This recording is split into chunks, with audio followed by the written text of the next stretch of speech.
I did $227,000 in revenue with $39,000 in profit with this concept of selling products online. And it's not incredibly hard. And I'm gonna go through it step by step on the exact measures that I do. And if you follow it step by step, you can probably be in a pretty good spot just in a few months from now. So let me go through my process and then you guys copy it from there. Let's dive into it. Okay, before we jump into it, during those 3 months, I spent time in Switzerland here on the left, Milan, Italy here on the right, Lisbon, Portugal down here at the bottom, and Tuscany, Italy. So this business is very mobile and you could do it completely remote. It's what I've been doing for the past 3 years, okay, while selling the 220K in revenue in the past few months. Now let's talk about how you actually do it. And I wanna start by talking about this massive giant in the e-commerce space, which is Amazon.com.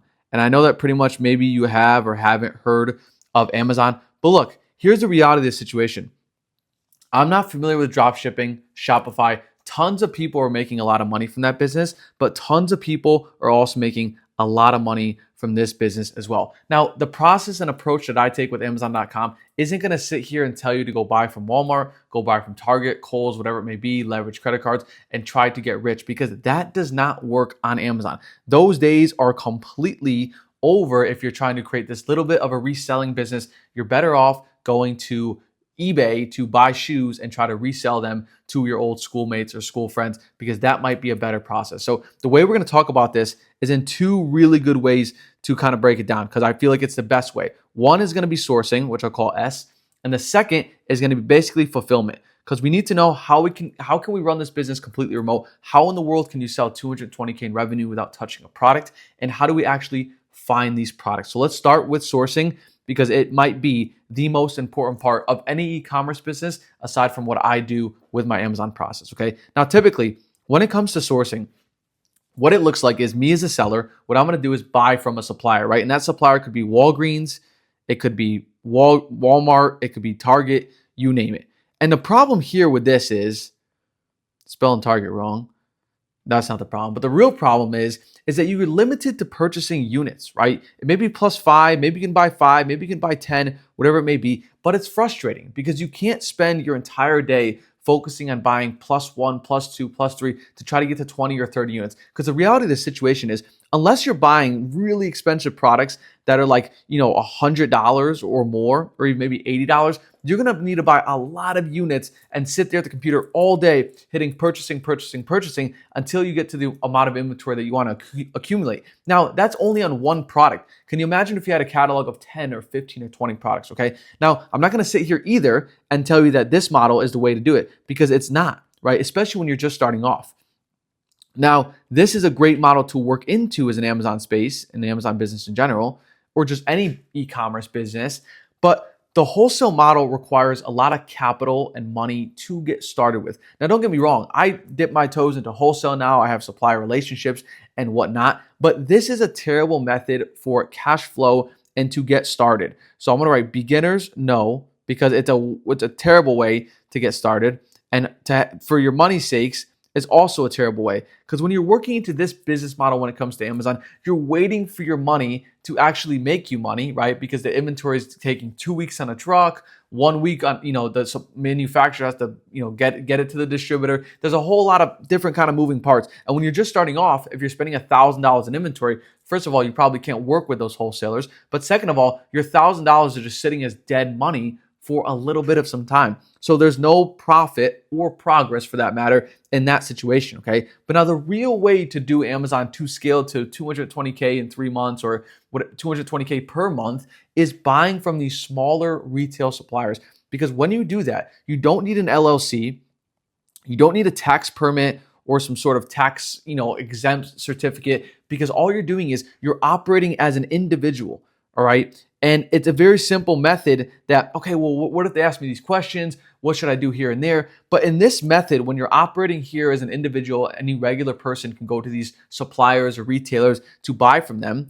That means that you're going to them and you're not having to buy 2 units or 5 units, right? Rather, you're building a little bit of a mini relationship. So you're kind of pulling in like wholesale a little bit with these individuals without having to go through the wholesale mess, okay? And that's important in the early days, Because you don't have that much money to spend on inventory. Even if you had a lot of money to spend on inventory, the longer lead times, the longer that your money has to kind of get spit back out at you, it's worse, right? It sucks because you don't get the high revenue numbers, you don't make the high profit, and you name it. So when you're operating as an individual, all you're doing is building some sort of relationship with these suppliers, right? You're talking to them, you're negotiating with them, you're asking them, can I have, maybe a little bit of discount? Can you fulfill 100 units? Can you fulfill 200 units? And maybe they have them in stock, maybe they don't have them in stock. But if they do have it in stock, you're getting that inventory basically to your location, prep center, or your house, which we'll talk about in a second, within a few days, okay? Within days. Like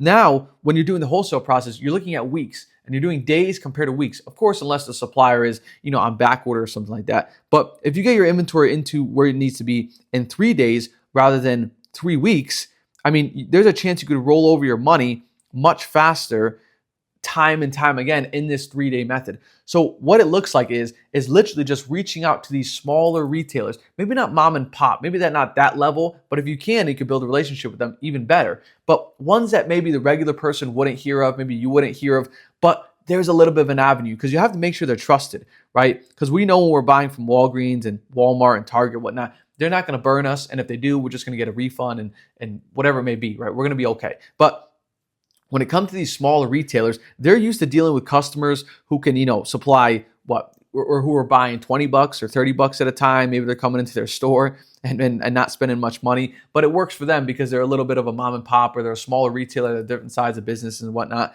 But when it comes to us, right, and we're spending $1,000 or even $500, that's a big amount of money for them. And what happens is not just, okay, good, we get a little bit of a discount, but it gets this trust between us and the supplier as like, wow, this certain individual just added a whole lot of money to my business. I really don't care what he's doing with the inventory, if he's, using it all, or if he's, whatever he's doing, selling it to his friends.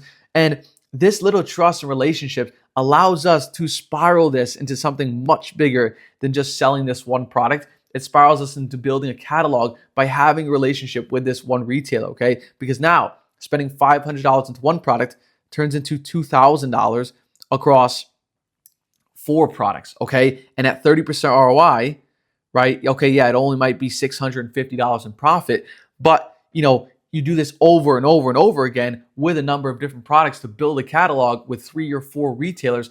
Now you're in a pretty stable spot, okay? So that's how it goes. First of all, now as far as the sourcing and who I'm building relationship side of things, because it's a much easier way to go. Now, let's talk about fulfillment. Because if I'm traveling the world, if I'm going to Italy, Thailand, I'm heading to Japan pretty soon, and then the Philippines, and I'm all over the place, how can I possibly manage a warehouse and sell products? And the key is you don't. You don't have a warehouse, right? We're trying to build an e-commerce business that's fully remote, fully online. We're not here to touch products and flip it in our hands and whatnot, or even see it for that matter. We're looking to sell products completely remotely while traveling the world or building some sort of dream life, creating this remote business, okay? And the way to do that is from those suppliers, right? Let's say we start with a small retailer supplier, just like in our strategy of buying. What we do then is we're going to have that product shipped directly to a prep center, okay? And this prep center, this is not familiar territory to the drop shipping or the Shopify world, but this prep center is basically like a step down to one of Amazon's big fulfillment centers, okay? So Amazon has 160 fulfillment centers across the US, but the prep center has to get the inventory first from the supplier, because what they do is they're going to label it, right? We'll call it L, and they're going to package it, and then they're going to ship it off to Amazon's actual fulfillment center. Amazon requires little labeling details. They require, certain packaging details. Also, you have to take those inventory one by one and put them in a box in bulk so that you save on the shipping cost to Amazon.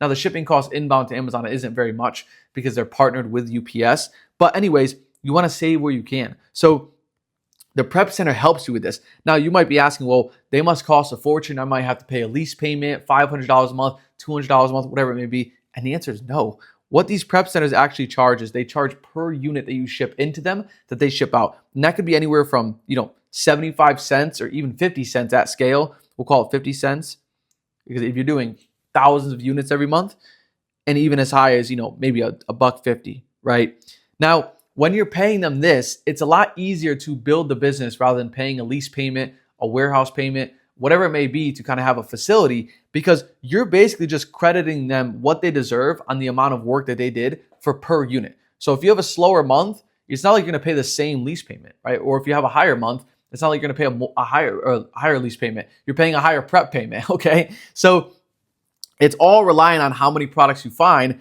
and how much inventory you have to send into them. Now, of course, they're going to treat you as a client and they want a lot more inventory, so they're going to kind of favor you a little bit as you bring in more and more inventory. But you don't have to worry about having a slow month, having a big month, or whatever it may be. You're working off of a per unit payment with this prep center, and it comes out to so cheap in hindsight when you're selling $40 or $50 products.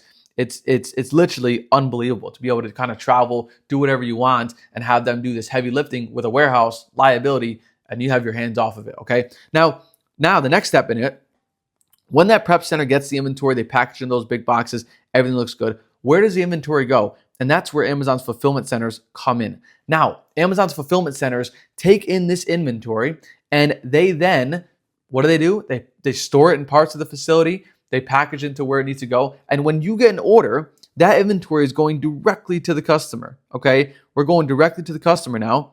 And Amazon's Prime shipping, fulfilled by Prime, one-day shipping is as advertised. Now, we no longer have to, ship these units out of our house, ship these units from a manufacturer in China, whatever it may be. Now, excuse me, this inventory is coming directly from a prep center to FBA to the customer to fulfill that Prime shipping. And a little bit of a pro tip when it comes to Amazon, this is why they're so good at what they do. They bring your inventory that you ship into one, let's say, fulfillment center, let's say New Jersey. If you live in the state of New York and you ship it to New Jersey, which Amazon chooses to do that, they tell you where to go. They tell the prep center where to go. But they take that inventory in New Jersey, which might be 100 units, and they disperse it across the entire United States to all these different states across the US. So that way, if there's an order in California, there's one-day shipping. If there's an order in Montana, there's one-day shipping. If there's an order in Florida, there's one-day shipping, because they have inventory at different fulfillment centers. And that allows you to compete on pricing and getting sales at a higher rate with other sellers, because your inventory is all across the US, and Amazon always wants to favor the best inventory, which is location dependent and whatnot. So this is how it works when it comes to logistically with Amazon. Now, it gets even simpler if we kind of want to break it down little by little, okay? Because what you're really doing is, when it comes to buying these products and how does this actually work, what products are you buying? Are you actually, am I making a brand? Am I making a product? Am I running TikTok ads or Facebook ads, whatever it may be? But it's not. To get it even simpler, and we'll change the color up here a little bit just for the visuals, but all you're doing as a seller is buying name branded products, okay? You're not reinventing the wheel. You're not looking to start a marketing campaign, have TikTok influencers or have influencers try to advertise these products, because that requires a whole different level of skill. And this is why I got into the Amazon space. I knew that these brands like CeraVe, La Roche-Posay, all the big brands in the world, sports brands, outdoors brands, lawn care, tools, whatever it may be, have a lot of demand, right? So I'm not over here looking at products and saying, wow, this is going to be a good trend, right? Oh, this seems like Talanova cream. This is going to be a really good trend in 2026 or 2027. But it's just not. That's not the reality, because that would just be guessing and checking, and that would create a really terrible business model, okay? So when it comes to just selling or reselling these name branded products, all you're doing is identifying what works and jumping in for the ride, okay? So let's say, for example, this CeraVe listing, which CeraVe is kind of a saturated product, so I don't recommend going to this brand. But let's say just CeraVe, because it's the first brand that comes to mind. Let's say this listing sells 1,000 times per month, okay? That means that 1,000 times or 1,000 units, this is terrible, 1,000 times, an Amazon customer is coming to buy this inventory, buy this product from Amazon, okay? They don't care who's holding the product, who owns the product, whether it's Amazon, whether it's you, whatever it may be. And you're identifying, okay, there's a good amount of volume there. Now, what I have to do is find a profitable price and a profitable source site to be able to buy it for 20, sell it for 40. That is all it does and boils down to. It's buy for 20 and sell it for 40. And in between that, Amazon, of course, is going to take their fees, fulfillment fee and whatnot, but you're probably around $6 profit after all of this. Now, you might be saying that's not much money, and it isn't. But if you take this across 100 units, 200 units a month, right?